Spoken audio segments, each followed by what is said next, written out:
Good afternoon. At 6 o'clock, we'll go ahead and call the Coney County Fire Service Advisory Commission meeting to order for March 17th, 2022. Welcome everybody here.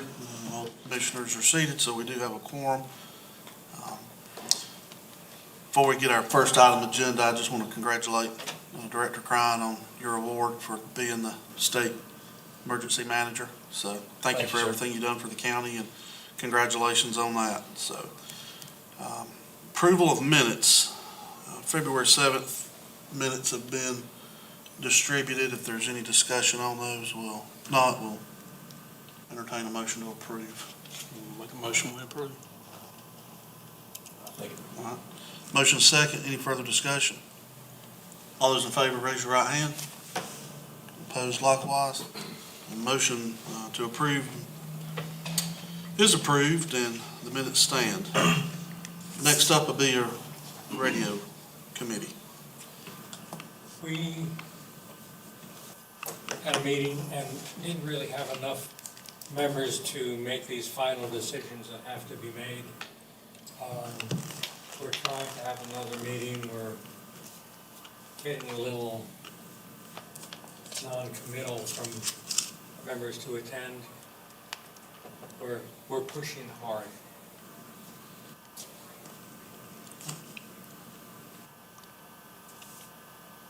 Questions from you? What we need is, we need to make the final decisions about the channel lineup on the different zones. There are a number of possibilities. There are reasons for and against, and we just all have to come together to decide them. I guess the thing that'll happen is if we don't have the cooperation, we'll just make the decisions. And then bring them to you.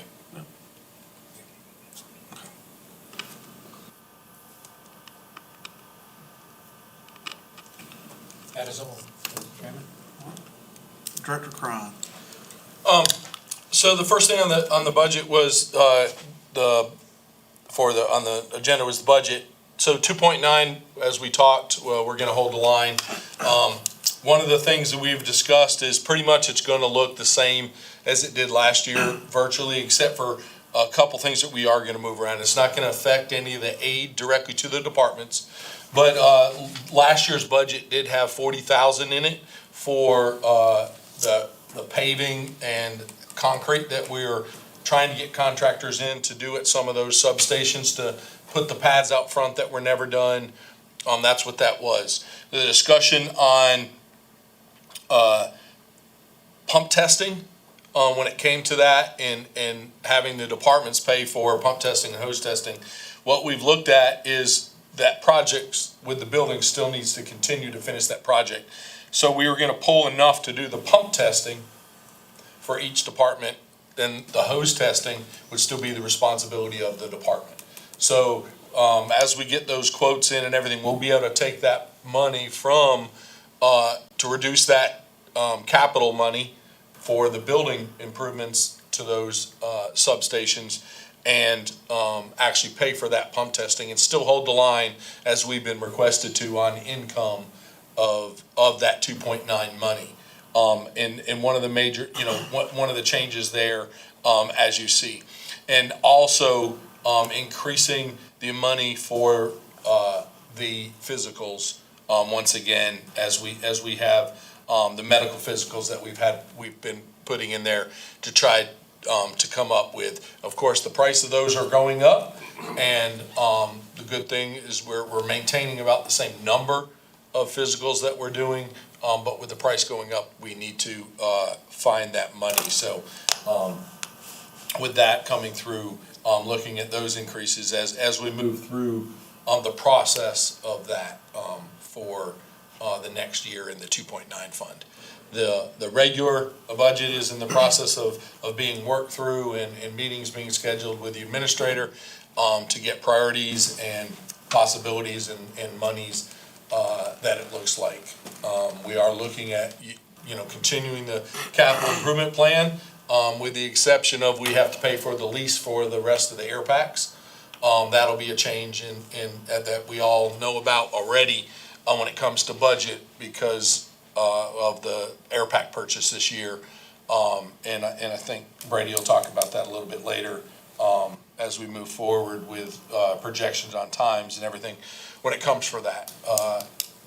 You know, I'll take the time right now to tell you, you know, we need to thank our council and administration for the support we have in good equipment. It saved one of our firefighters, from a flashover yesterday. And it did destroy the equipment, but we did not take a person,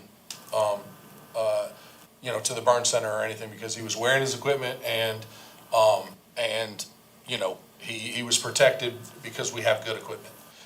So, you know, want to say thank you for the good equipment to the council at the same time as we're continuing with the air pack purchase to make sure that we are in good equipment, even as it gets old. Just because, you know, we're taking care of that. So, you know, that shows the money was well spent, because we possibly saved a life, with good equipment yesterday, for that. Any questions on that? Sorry, I didn't have the correct form on that one, for you. Discussion regarding respectful treatment of all members. I'm just gonna take the time to say, I will not accept the fact that the staff people are disrespectful for the volunteers. What I'm asking is, I need the chiefs and the volunteers to be respectful back to us. It is not always the case. I know, we need to check our egos and those things, and understand it's a hard job market, and we are trying to do a lot and everything we can to support the volunteers. But having a hostile work environment for them to work under is not something that we need to have with the hostile work, the work environment in the open market that it is for firefighters right now. They're not making firefighters like we were in the past, that wanted to do it for free, tons and tons of them.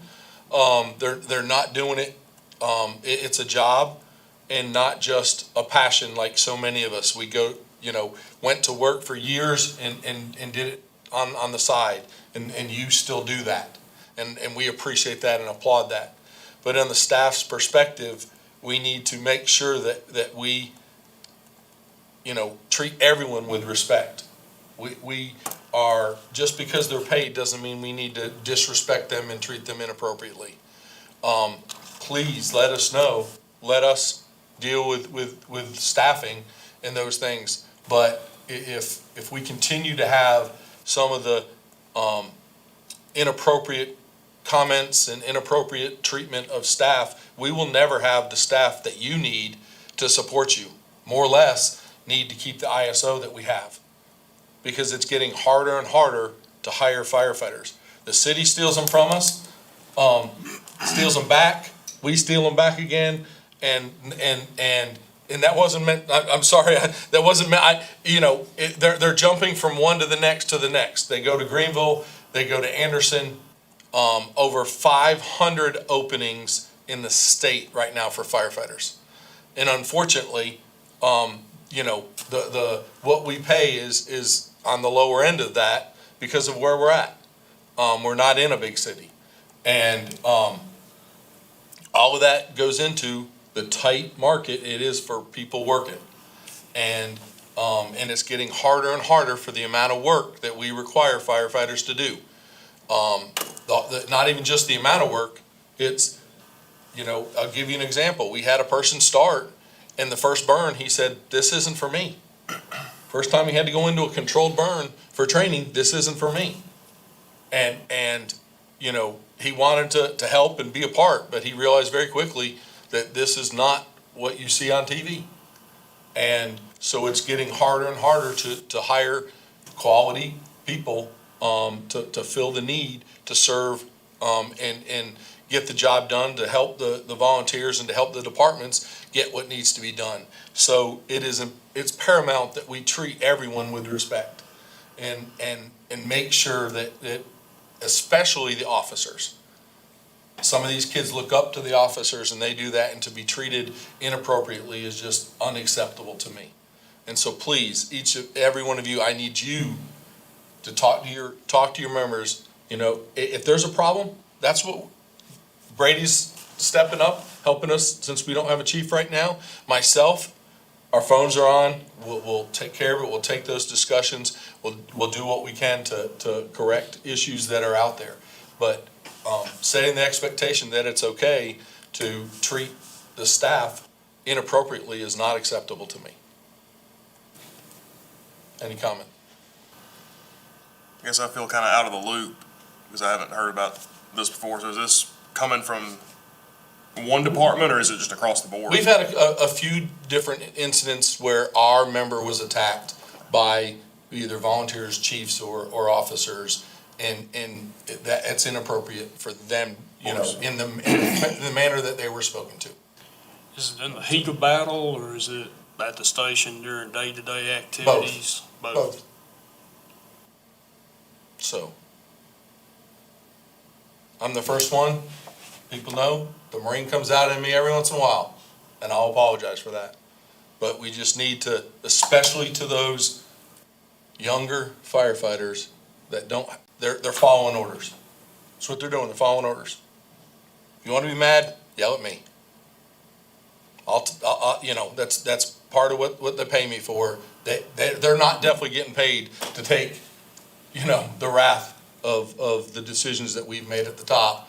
I mean, they're following orders. I agree with you. We was all rookie firefighters at one time. You caught all the backlash and stuff like that, but be respectful to them and pat them on the back every now and then. But they do what they told to do, best they could do. Only get 100%. That's all we can do was help guide them. They need guidance, and a lot of times we can't be there and supervise them and mentor them just due to the nature of our staffing and the topography and terrain we're trying to cover. So all of y'all in your departments, y'all have experience and knowledge. Pass it along to them, share it with them.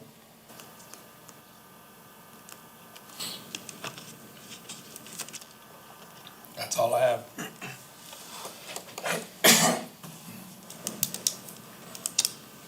Chief's report. The testing for air packs, that we're holding 5 training events for the new MSAs. Those trainings will start on March the 22nd. Will be at Long Creek, Station 9 from 4 p.m. to 9 p.m. The fit testing will start from 4 and will last all the way up to 9 p.m. The training for the actual pack will start at 6 p.m. So if you have a member that wants to come at 4, get tested, go home, then come back at 6, that's perfectly fine. If you have a member that comes at 6, they can step out for 5 minutes, be fit tested, and then come back in for the training. If you have members that don't need to be fit tested due to whatever, they may not be interior, they may not have the physical level or the training to, we encourage them to attend the training at 6. That way they understand how the new MSA packs work, function, and get their hands on them and see them. So the first training again is March the 22nd at Long Creek. The second training will be March the 24th at Kiwi Ebenezer, Station 11, from 4 to 9. Again, same thing, the training will start at 6. March the 29th at Cornish Shiloh, Station 3, from 4 to 9. And then March the 31st at South Union, Station 15, from 4 to 9. And then we will have a Saturday training on April the 9th, which will be at headquarters, and that will start at 8 a.m. To 12 p.m. The training will start at 9 a.m. on the 9th. So we kind of broke it up, kind of by the battalions.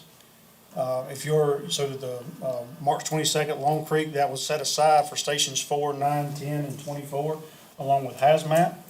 The March 24th event at Kiwi Ebenezer was set up for 2, 11, 14, 16, and special rescue. The March 29th event at Cornish Shiloh was set up for stations 3 and 12. The March 31st event at South Union was set up for stations 1, 8, 13, and 15. And then April 9th is for anybody that couldn't attend. If you can attend your allotted night, that's okay. You may attend whichever one that you can make it to, which fits your schedule. But again, we need to make sure that every member that has the potential to be wearing an SCBA into an IDLH environment is fit tested. They will not be able to go into the isolation environment until they are fit tested. So make sure they get a fit test. They will email that to me. Once it is completed, and I'm putting it in by stations, I'll be happy to email it out to the chiefs. We'll enter all that into ERS.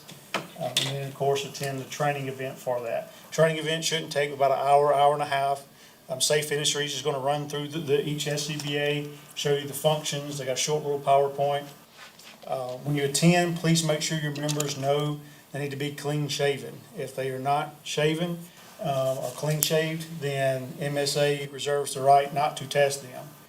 So go ahead and please pass that along to your members. We don't want them upset when the tester says that they can't test them, because that would void the test.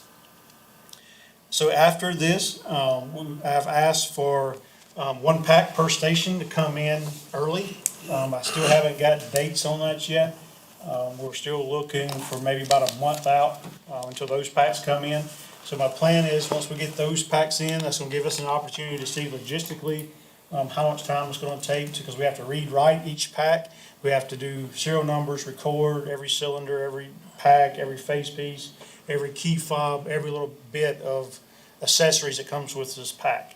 Once we learn that process, then we're gonna take a pack to each station, and that will be one of your allotted packs.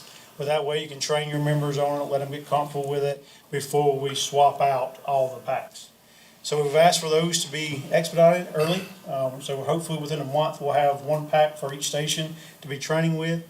The bundle of packs, we're looking at a projected date of mid-June for those to be coming in. Logistically, this is gonna be extremely difficult, and we don't really know exactly the process of how we're gonna record all this data. So we'll have to figure that out. Give us a couple of weeks to record that. We have, we're talking about 700 cylinders, 300, more than 300 packs, batteries, chargers, Bluetooth, a lot of different accessories. And then once we have that in place, we'll be in communication with you to come swap out the Scott packs for the MSA packs. Between the time that you get your first pack just for training and that time that we swap out, and again, I'll make sure to communicate that way you're aware of it and it won't be blind. Make sure you are training with the packs on training nights. Make sure your folks and members are getting comfortable with it, because we want to make sure they're comfortable for when we do swap out the packs, that they understand how they function. Any questions with packs? Not only for fit test, but that will help us understand how many of different sizes and, what the majority of the people are gonna be in those, in their face pieces. So, to make sure we get that correct. The engines, we received engine 4 and engine 10 in the last week. They are going into service. Engine 10's in service now. We swapped all the equipment out this morning. And then engine 4, I believe they're doing currently right now, swapping everything out. Will y'all be putting it in service tonight, or y'all still got some things? I can tell you a little more by the end of the evening. That's where I'm going when I leave here. All right, so if it doesn't go in service tonight, it should be in service within days to come. But if they get the hose on it, it has all the equipment needed to go in service tonight if they choose. So that was a lot of hard work, and again, thanks to Honeycutt and his folks has helped him. They've done a tremendous job trying to get those trucks out. That is all I have. All right, Commissioner updates, Region 1. Everything was good with all my guys. Region 2. The only thing I got is, still gotta get the incentive paper in each station. Don't know what they gotta have to get the incentive check at the end of the year. Yes. Let that, you and Charlie get to me. And the, ID tags, like Ron makes the ID tags. Like you dropped them off at Westminster, they hadn't made it to the station yet. I haven't received any requests for tags. One for Kiwi Evidence. Haven't received any that aren't completed. Probably, but I don't think they made it to the station yet, the one you did a couple weeks ago. I deliver them to Westminster Okay. when I do them. I'll look into it. Have you done any tags for Station 11 recently? A couple of weeks ago. Do you have a name? Who we're looking for? I think, but everybody wanted it. Think so. But they may be at the station, I hadn't heard, Eric ain't said anything, I don't know. Okay, we'll check into that. That's all I got, so. What am I got? Region 3. I don't have any report. I just have one question building on, one thing Tony asked about the physicals. Remember last year we had the form for members who had an outside physical to get signed by the physician so that the county would accept it. Are we doing that again this year? or- Same form right now, we have not gotten, unfortunately Chief Greer did not finish the rework of that before he left, and to be honest with you, I haven't had time to pick that project up and continue. So we're gonna use the same form as we did last year if someone's going to another person. Okay. I mean, to another, if they're with Clemson or whoever Sure. did that. All right, thank you. Region 4. No. Region 5, I don't have anything either. I don't have any comments, unless anybody has anything for the good of the order. Make a motion, we adjourn. Well, I just want to, real quick, congratulate the county as a whole on getting the Battle Line Station going. It's gonna be a big help to all the areas around there. It's been a long time coming. I'll go back to, bring to adjourn, too. A motion to adjourn, have a second? Second. All in favor, we adjourn.